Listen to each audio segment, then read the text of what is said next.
Well guys, there you have it. The 77 Pinto is complete.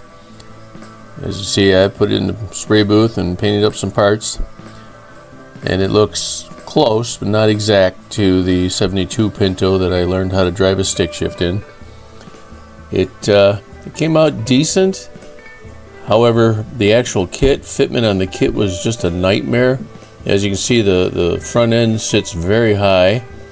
There's really no adjusting it. The back end sits too low. It was just horrible trying to fit it together.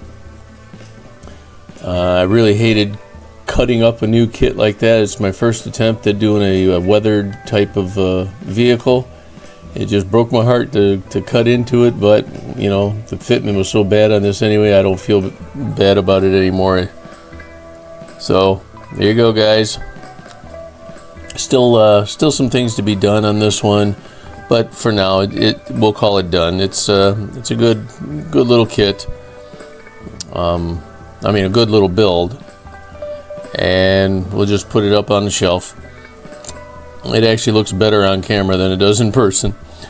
Yep. Alright guys, well, thank you for watching. Enjoy the rest of the video. It won't be long, it'll be over. Have yourselves a great day. Thanks for checking it out. See you on the next one.